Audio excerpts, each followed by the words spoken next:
বন্ধুরা, গরমে আমি শেষ, কি বলবো। টিভি চলছে, দুঃখ হলো দেখে। যাই হোক, ওয়ার না হওয়াই ভালো। কিন্তু এত সহজেই বেঈমানদের উপর বিশ্বাস করা সত্যি, মানে কি বলবো, এদের উপর বিশ্বাস করা যায়?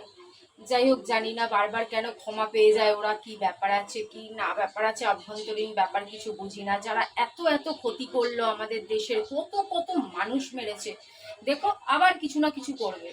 আজ না হয় কাল, কাল না হয় কিছু মাস পর, নয় কয়েক বছর পর আবার এরা কিছু না কিছু করবে। এদের খুরাফাতি দিমাগ থেকে এই পাপ কোনোদিনও, এই বিষ কোনোদিনও ধুয়ে মুছে যাবে না। এদের কিছু কিছু ছোটখাটো মরেছে, কিন্তু এদের একেবারে যে মাথার উপর যে মাথা, একেবারে বাপের উপর বাপ, তারা তো বেঁচে আছে। তারা কিছু না কিছু আবার গন্ডগোল ঘটাবে, আবার কিছু মানুষ আমাদের শেষ হবে।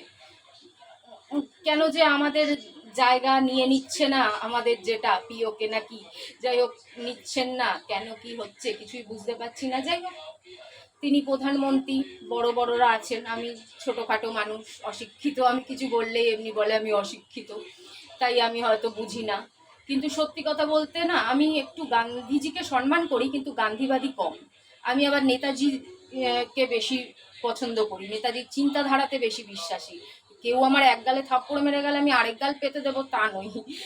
এক তো হচ্ছে আমি খুব সাদাসিধে, কারো পেছনে লাগি না। কিন্তু কেউ যদি বারবার আমায় উংলি করে, তাহলে আমার চেয়ে বড় শয়তান কেউ নেই, তাহলে আমার চেয়ে বড় জম কেউ নেই।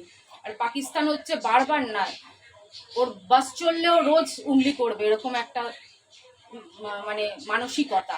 আর আমার তো মনে হয় ওদের নিজেদের দেশের লোকের ওদের মানসিকতাকে সাপোর্ট করা উচিত না। এ তো নোংরা মানসিকতা না, মানবিকতার বাইরে ওরা।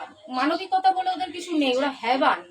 আর হ্যাবানের উপর কেউ বিশ্বাস করে বা ক্ষমা করা, কি জানি ভাই। যাই হোক, চলো যাই ঘরে। কি গরম, গরমে টিকতে পারছি না। আমাদেরকে পাগল পাগল লাগছে না, ন্যাকড়া, পুরো ন্যাকড়ার মতন। দেখো না, কুলার চলছে।